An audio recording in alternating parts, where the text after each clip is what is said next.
Hello friends, welcome to TNPSC kingdom. இன்னைக்கு நம்ம இந்த வீடியோ பதிவில் என்ன தகவல் பற்றி பார்க்க போகிறோம்னா, டிஎன்பிஎஸ்சி குரூப் 4க்கான ஜாகிரஃபி வேர் டு ஸ்டடி தான் பார்க்க போகிறோம். ஓகேவா? ஜாகிரஃபியில் அவங்க கொடுத்துருக்கிற சிலபஸ் டாபிக் என்னென்ன லெசன்ஸில் வந்து நம்மளோட சமச்சீர் புக்ஸில் வந்து நியூ சமச்சீர் புக்ஸில் வந்து கவர் ஆகுது, அதில் என்னென்ன லெசன்ஸ் வந்து நம்ம ரொம்ப இம்பார்ட்டன்ஸ் கொடுத்து படிக்கணும், எதை நம்ம ஓரலாக ரீட் பண்ணால் போதும் அப்படிங்கிற மாதிரி, எதில் அதிகமான கேள்விகள் கேட்பாங்க அப்படிங்கிற மாதிரி ஒரு ஃபுல் டீட்டெயிலாக தான் பார்க்க போகிறோம். ஓகேவா? இந்த வீடியோவை தயவு செஞ்சு ஃபுல்லாக பாருங்கள். அப்போ தான் நான் என்ன சொல்ல வரேன் அப்படிங்கிறது வந்து உங்களுக்கு புரியும். நீங்கள் ஆல்ரெடி படிச்சிருக்கீங்க, நான் வந்து ஜாகிரஃபிலாம் வந்து எனக்கு வந்து பெரிய விஷயம் இல்லை, நான் வந்து நல்லா படிப்பேன், ஜாகிரஃபிலாம் நான் ஆல்ரெடி படிச்சுட்டேன் அப்படின்னா இந்த வீடியோ பதிவு உங்களுக்கானது கிடையாது. ஓகேவா? நான் வந்து 60-70% தான் ஸ்கூல்லையும் காலேஜ்லேயும் வந்து ஸ்கோர் பண்ணியிருக்கேன். இந்த ஜாபுக்கு வந்து நான் எப்படியாவது போகணும், நான் ஒர்க் பண்ணிக்கிட்டே படிக்கிறேன், இல்லை ஹவுஸ் ஒய்ஃபாக இருக்கேன், நான் இதை எப்படி ஈஸியாக கிளியர் பண்ணுறது, ஜாகிரஃபியில் நான் வந்து ஒரு 10 கொஸ்டின் கேட்குறாங்க அப்படின்னா நான் ஒரு 8 கொஸ்டின்லேருந்து 9 கொஸ்டின் எப்படி ஈஸியாக அட்டன் பண்ணுறது அப்படிங்கிறவங்களுக்கான வீடியோ தான் இது. ஓகேவா? அப்படி உள்ளவங்க மட்டும் இந்த வீடியோவை கடைசி வரைக்கும் பாருங்கள். அப்போ தான் இந்த வீடியோவில் நான் சொல்ல வர்றது உங்களுக்கு தெளிவாக புரியும். நான் சொல்கிற இம்பார்ட்டன்ட் லெசன்ஸ் எது எது முக்கியமாக படிக்கணும் அப்படிங்கிறத மட்டும் நீங்கள் படிச்சிங்கனாலே 10க்கு 8 கேள்விகள் உங்களால் தாராளமாக அடிக்க முடியும். ஓகேவா? ஈஸியாக அட்டன் பண்ணலாம் இந்த பாடங்கள் மட்டும் படிச்சிங்கன்னா. ஓகேவா? ஃபஸ்ட்டு நான் என்னென்ன லெசன்ஸில் அவங்க கொடுத்துருக்குற சிலபஸில் கொடுத்துருக்க டாபிக்ஸ் வந்து என்னென்ன பாடங்களில் வந்து கவர் ஆகுது அப்படிங்கிறத வந்து நான் சொல்லிடுறேன். அதுக்கப்புறம் எதுக்கு அதிகமான இம்பார்ட்டன்ஸ் கொடுக்கணும், எந்த ஸ்டாண்டர்டுக்கு அதிகமான இம்பார்ட்டன்ஸ் கொடுக்கணும், எந்த பாடத்தை நல்ல வரி வரியாக படிக்கணும் அப்படிங்கிறத வந்து சொல்கிறேன். ஓகேவா? ஃபஸ்ட்டு பார்த்துருவோம் வாங்க. ஃபஸ்ட்டு சிலபஸில் என்ன கொடுத்துருக்காங்க பாருங்கள். புவி அமைவிடம், அதுக்கப்புறம் இயற்கை அமைவுகள் அப்படின்னு கொடுத்துருக்காங்க. ஓகேவா? இந்த 2 டாபிக் எங்கெங்கே கவர் ஆகுதுன்னா 10th தான் இங்கே கொடுத்துருக்கேன் பார்த்தீங்களா, புவி அமைவிடம் இயற்கை அமைவுகள் அப்படின்னு சொல்லி நான் இந்த டாபிக் ஹெட்டிங்காகவும் கொடுத்துருக்கேன். ஓகேவா? இந்த பிடிஎஃப் உங்களுக்கு வேணும்னா கீழே இந்த டிஸ்கிரிப்ஷனில், இந்த வீடியோவோட டிஸ்கிரிப்ஷனில் நம்மளோட டெலகிராம் சேனலோட லிங்க் நான் கொடுக்குறேன். ஓகேவா? அந்த லிங்க்கில் நீங்கள் போனீங்கன்னா இந்த பிடிஎஃப் வந்து நான் இங்கே போட்டிருக்கேன். ஓகேவா? இந்த பிடிஎஃப் வந்து நம்மளோட டெலகிராம் சேனலில் நான் போட்டிருக்கேன். இந்த வீடியோவை ஃபுல்லாக பார்த்துட்டு அந்த பிடிஎஃப் வந்து நீங்கள் டவுன்லோட் பண்ணி நீங்கள் எழுதி வச்சுக்கிட்டாலும் சரி, இல்லை பிரிண்ட் அவுட் போட்டுக்கிட்டாலும் சரி. ஏன் இந்த வீடியோவை பார்த்துட்டு நான் டவுன்லோட் பண்ண சொல்கிறேன்னா, இந்த வீடியோவை நீங்கள் பார்த்தீங்கன்னா தான் நான் என்ன சொல்ல வரேங்கிறது புரியும். இல்லைன்னா நான் இவ்வளோ இது எழுதியிருக்கேனே, இது என்ன, இது எப்படி படிக்கணும், இதுக்கு எது இம்பார்ட்டன்ஸ், எதுவுமே உங்களுக்கு புரியாமல் போயிடும். ஓகேவா? அதனால் தயவு செஞ்சு ஒரு 10 நிமிஷம் இந்த வீடியோவை பார்த்துட்டு அதுக்கப்புறம் பாருங்கள். ஓகேவா? ஃபஸ்ட்டு புவி அமைவிடம் இயற்கை அமைவுகள். இந்த பாடம் எங்கெங்கே கவர் ஆகுதுன்னா 10th ஸ்டாண்டர்டில் இந்திய அமைவிடம் நிலத்தோற்றம் மற்றும் வடிகால் அமைப்பு அப்படிங்கிற பாடமும், அதுக்கப்புறம் தமிழ்நாடு இயற்கை பிரிவுகள் அப்படிங்கிற பாடம் இருக்கும். இந்த 2 பாடம். ஓகேவா? இந்த 2 பாடத்தில் இந்த ஃபர்ஸ்ட் டாபிக் வந்து கவர் ஆகும். அடுத்ததா என்ன கொடுத்துருக்காங்கன்னு பாருங்க. பருவமழை, மழைப்பொழிவு, வானிலை மற்றும் காலநிலை, நீர் வளங்கள், ஆறுகள். ஓகேவா? மழையை பற்றி, நீர் வளங்களை பற்றி கொடுத்துருக்காங்க.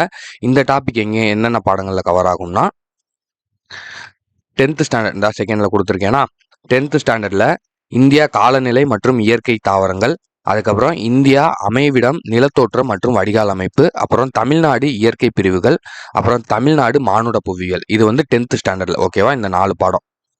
ஓகேவா? அடுத்து 9th ஸ்டாண்டர்டில் வளிமண்டலம் நீர்கோளம் அப்படிங்கிற 2 பாடம். அடுத்து 8th ஸ்டாண்டர்டில் வானிலை மற்றும் காலநிலை, அதுக்கப்புறம் நீரியல் சுழற்சி அப்படிங்கிற 2 பாடம்.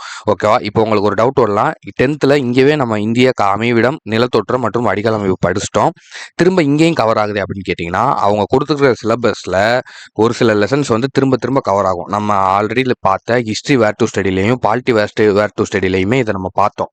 அந்த வீடியோவை பார்த்துருந்தீங்கன்னா உங்களுக்கு தெரியும். அந்த வீடியோ வேணும்னாலும் நான் நம்மளோட சேனல் பிளேலிஸ்ட்டில் வந்து ஆட் பண்ணியிருக்கேன். ஜென்ரல் ஸ்டடீஸ் வேர் டு ஸ்டடின்னு ஆட் பண்ணியிருக்கேன். அதில் பார்த்துக்கோங்க. ஓகேவா? இப்போ இதில் என்னன்னா, இந்த பாடம் திரும்ப திரும்ப ஏன் ஆட் ஆகுதுன்னா, இந்த டாபிக்ஸ் வந்து அந்த பாடத்தில் கவர் ஆகும். புவி அமைவிடம் இயற்கை அமைவுகள் அதுவும் இந்த இந்திய அமைவிடம் இந்த பாடத்தில் கவர் ஆகும்.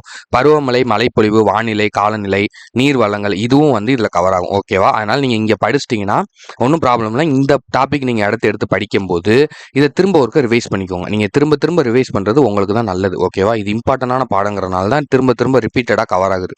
ஓகேவா? அடுத்த டாபிக் போவோம். அடுத்தது பாருங்க, மண், கனிம வளங்கள் மற்றும் இயற்கை வளங்கள் அப்படின்னு கொடுத்துருக்காங்க. ஓகேவா? மண், கனிம வளங்கள் மற்றும் இயற்கை வளங்கள் இந்த இருக்கா இந்த டாபிக். இதில் பாருங்க என்னென்ன பாடம்னா 10th வேளாண்மை கூறுகள் அப்படிங்கிற பாடம், அப்புறம் வளங்கள் மற்றும் தொழில்கள் அப்படின்னு ஒரு பாடம் இருக்கும் அது, அதுக்கப்புறம் தமிழ்நாடு மானுட புவியியல் அப்படிங்கிற பாடம். ஓகேவா? இந்த தமிழ்நாடு மானுட புவியியல், தமிழ்நாடு இந்த இயற்கை பிரிவுகள் இருக்கு பார்த்தீங்களா, இதெல்லாம் உங்களுக்கு யூனிட் 8லையும் கவர் ஆகும். ஓகேவா? அதனால வந்து உங்களுக்கு டபுள் போனஸ் மாதிரி. நீங்க இங்கேயே படிச்சிட்டீங்கன்னா, இது அதுலயும் வந்து ஒரு 2, 3 கேள்விகள் வந்து இதுலருந்து வரும். ஓகேவா? அதனால இந்த மாதிரி பாடங்கள் நல்லா படிச்சுக்கோங்க. அத நான் சொல்றேன். கடைசியா சொல்றேன். வீடியோ ஃபுல்லா பாருங்க. அடுத்து 6th ஸ்டாண்டர்ட்ல வளங்கள் அப்படிங்கிற பாடம் இருக்கும். 7த்லயும் ஒரு வளங்கள் இருக்கும். சரியா? அதுக்கப்புறம் 7த்ல நிலத்தோற்றங்கள் அப்படிங்கிற பாடம். அப்புறம் 8த்ல பாறை மற்றும் மண். 8த்ல தொழிலகங்கள் அப்படிங்கிற பாடம். அதுக்கப்புறம் 9த்ல நீர்க்குளம் 1, நீர்க்குளம் 2 அப்படின்னு 2 பாடங்கள் இருக்கும். இந்த 2 பாடங்கள். ஓகேவா? அடுத்த டாபிக் என்னன்னா, இங்க பாருங்க. காடு மற்றும் வன உயிரினங்கள், வேளாண் முறைகள் அப்படின்னு குடுத்துருக்காங்க. ஓகேவா? இந்த டாபிக் எங்கெங்க கவர் ஆகுதுன்னா, இந்த டாபிக் எங்கெங்க கவர் ஆகுதுன்னா, இந்தியா காலநிலை மற்றும் இயற்கை தாவரங்கள். ஓகேவா? இந்த பாடம் 10த்ல. அப்புறம் 10த்ல வேளாண்மை கூறுகள். 10த்ல அதே மாதிரி தமிழ்நாடு இயற்கை பிரிவுகள், தமிழ்நாடு மானுட புவியியல். பாத்தீங்களா 2 இடத்துல கவர் ஆகுதா? அப்ப இதை திரும்ப ஒருக்க ரிவைஸ் பண்ணிக்கோங்க. ஏன்னா இது அந்த அளவுக்கு இம்பார்ட்டன்டான பாடம். அதனால தான் இத்தனை டாபிக்ல கவர் ஆகுது. ஓகேவா? அடுத்ததா 9த்ல மனிதனும் சுற்றுச்சூழலும் அப்படிங்கிற பாடம். ஓகேவா? இந்த 5 பாடங்கள் வந்து இந்த டாபிக். அடுத்ததா சிலபஸ்ல என்ன கொடுத்துருக்காங்கன்னு பாருங்க. போக்குவரத்து தகவல் தொடர்பு அப்படின்னு கொடுத்துருக்காங்க. ஓகேவா? இந்த டாபிக் வந்து எங்கெங்க கவர் ஆகுது நம்மளோட சமச்சீர் நியூ புக்ல அப்படின்னா, 10த்ல இந்திய மக்கள் தொகை போக்குவரத்து தகவல் தொடர்பு அப்படின்னு டைரக்டாவே ஒரு பாடம் இருக்கு. அந்த அவங்க சிலபஸ்ல கொடுத்துருக்கிற போக்குவரத்து தகவல் தொடர்புக்கு ஏத்த மாதிரி டைரக்டாவே இங்க போக்குவரத்து தகவல் தொடர்புங்கிற பாடம் இருக்கு. சாரி, டைரக்டாவே இந்த பாடம் இருக்கு. ஓகேவா? அதனால இந்த பாடத்தை வந்து கொஞ்சம் நல்லா படிச்சுக்கோங்க. அடுத்தது பார்த்தீங்கன்னா 10த்ல தமிழ்நாடு மானுட புவியியல் அப்படிங்கிற பாடம். அடுத்து 7த்ல சுற்றுலா அப்படிங்கிற பாடம். ஓகேவா? இப்போ அடுத்த டாபிக் போவோம். அடுத்த டாபிக் பார்த்தீங்கன்னா 6த்ல தமிழ்நாடு மற்றும் இந்தியாவில் மக்கள் தொகை அடர்த்தி மற்றும் பரவல் அப்படின்னு கொடுத்துருப்பாங்க. Topic C. ஓகேவா? இந்த டாபிக் எங்கெங்க கவர் ஆகுதுன்னு பார்த்தீங்கன்னா, 10த்ல ஆல்ரெடி நம்ம பார்த்தோம் தெரியுமா, இந்தியாவில் மக்கள் தொகை போக்குவரத்து தகவல் தொடர்பு மற்றும் வணிகம் இந்த பாடம். அதுக்கப்புறம் 10த்ல தமிழ்நாடு மானுட புவியியல் அப்படிங்கிற இந்த பாடம். அப்புறம் 9த்ல மனிதனும் சுற்றுச்சூழலும். 8த்ல இடம்பெயர்தல் மற்றும் நகரமயமாதல். அதுக்கப்புறம் 7த்ல மக்கள் தொகையும் குடியிருப்புகளும். ஓகேவா? அப்போ ஆக மொத்தம் 10த்ல வந்து அந்த 7 பாடங்கள் வந்து திரும்ப திரும்ப உங்களுக்கு ரிப்பீட் ஆகிக்கிட்டே தான் வரும். 9th 8th 7த்ல தான் கொஞ்சம் உங்களுக்கு எக்ஸ்ட்ராவா அது சம்மந்தமான பாடங்கள் வரும். ஓகேவா? இதுலேயே வந்து நீங்கள் எல்லாமே இன்னொன்று நான் சொல்லிக்கிறேன். இந்த எல்லா பாடமும் நீங்கள் படிக்கணும்னு அவசியம் கிடையாது. இந்த எல்லா பாடமும் நீங்கள் ஃபுல்லாக ஒரு வரி விடாமல் படிக்கணும்னு அவசியம் கிடையாது. இந்த பாடத்தை பார்த்து பயப்படாதீங்க. இவ்வளோ பாடம் இருக்கேன்னு நான் சொல்கிறேன். ஃபைனலாக சொல்கிறேன். ஃபஸ்ட்டு இதை கவனிச்சுக்கிட்டே வாங்க. அடுத்தது பாருங்க, ஆப்ஷன் டி பாருங்க. பேரிடர் மேலாண்மை, சுற்றுச்சூழல், பருவநிலை மாற்றம் அப்படிங்கிற இந்த டாபிக் எங்கெங்க கவர் ஆகுதுன்னா, நம்மளோட சமச்சீர் புக்ல 10த்ல தமிழ்நாடு இயற்கை பிரிவுகள் ஆல்ரெடி இந்த பாடம் படிச்சிட்டோம். அப்ப திரும்ப ஒரு ரிவிஷன். அடுத்து 6த்ல பேரிடரை புரிந்து கொள்ளுதல் அப்படிங்கிற பாடம். இது வந்து கொஞ்சம் இம்பார்ட்டன்டான பாடம். ஓகேவா? இதை நல்லா பார்த்துக்கோங்க. அப்புறம் 8த்ல இடர்கள் அப்படிங்கிற பாடம். 7த்லயும் இயற்கை இடர்கள் அப்படின்னு இருக்கும். இது எல்லாமே பேரிடர் சம்பந்தமானது. 9த்ல பேரிடர் மேலாண்மை. அதாவது பாடங்கள் வேணா இத்தனை இருக்கலாம். நீங்க நினைக்கிற மாதிரி ஒரு 5 பாடம் இருக்கு, 6 பாடம் இருக்கு இந்த டாபிக்ல அப்படின்னு நினைக்கலாம்.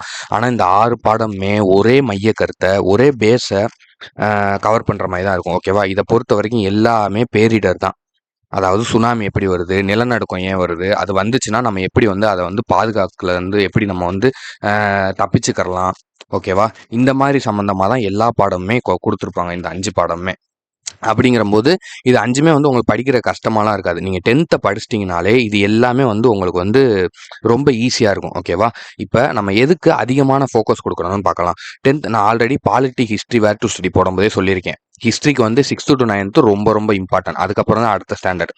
அதே மாதிரி பாலிட்டிக்கு 10th ரொம்ப ரொம்ப இம்பார்ட்டன்ட். அதுக்கப்புறம் மிச்ச ஸ்டாண்டர்ட். அதே மாதிரி ஜாகிரபிக்கு 10th தான் ரொம்ப ரொம்ப ரொம்ப ரொம்ப இம்பார்ட்டன்ட். ஓகேவா?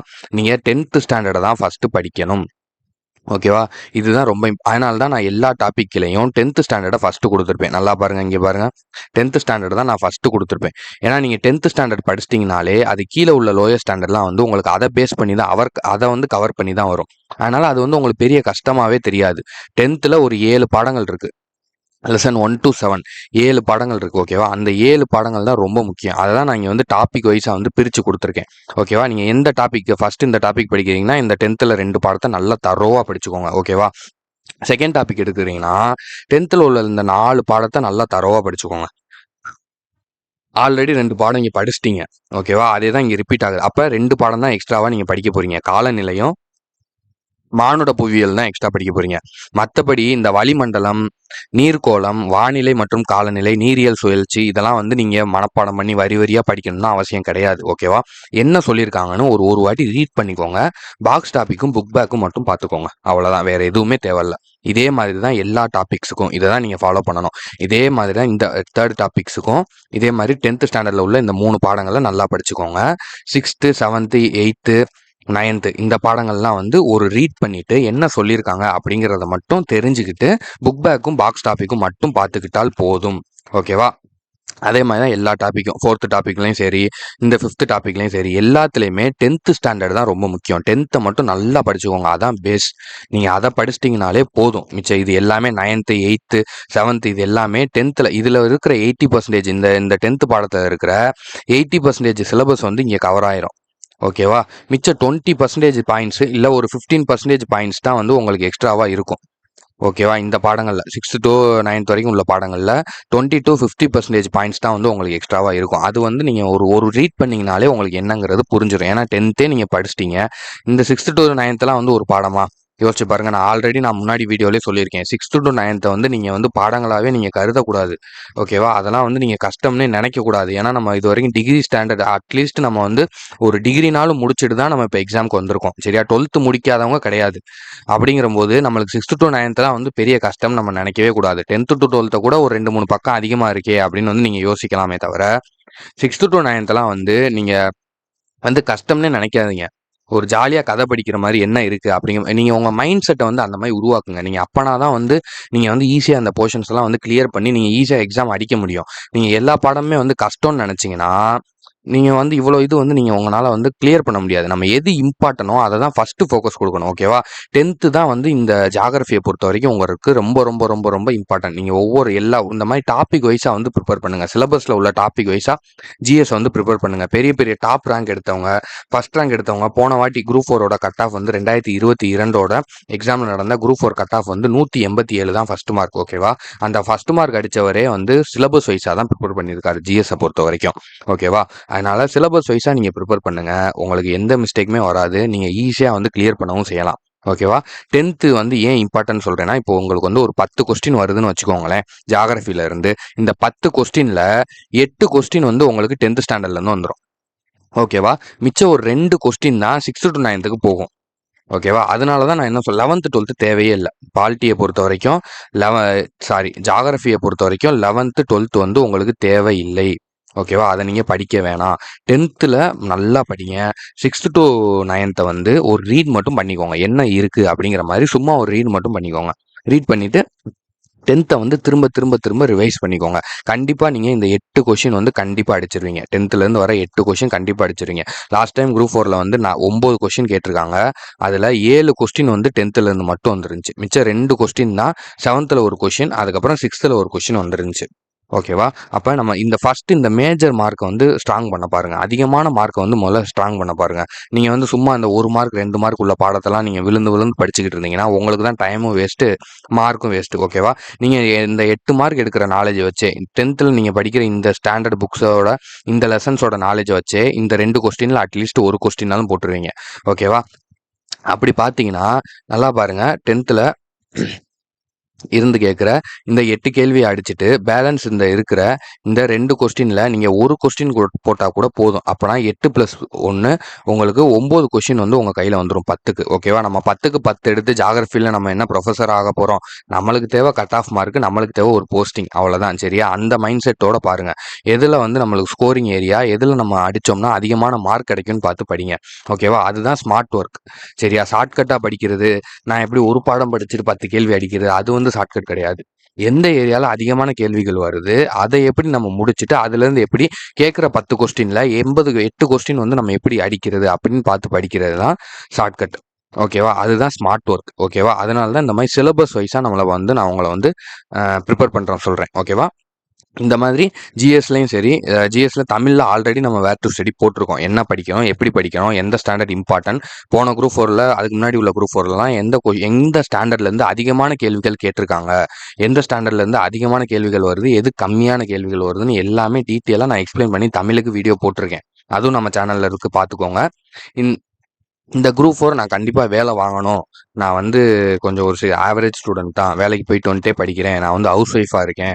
நான் வந்து ஒர்க்கிங் ப்ரொஃபஷனாக இருக்கேன். நான் வந்து இந்த குரூப் 4 வந்து கிளியர் பண்ணால் தான் எனக்கு வந்து லைஃப் வந்து எனக்கு நல்லாயிருக்கும். நான் வந்து நிறையா பேருக்கு வந்து நான் பதில் சொல்ல வேண்டியது இருக்குது. நிறையா பேர் முகத்தில் வந்து நான் கரிய பூச வேண்டியது இருக்குது. இந்த மாதிரி நான் சாதிக்கணும்னு நினைக்கிறேன் அப்படிங்கிறவங்க நம்மளோட சேனலை வந்து சப்ஸ்கிரைப் பண்ணி வச்சுக்கோங்க.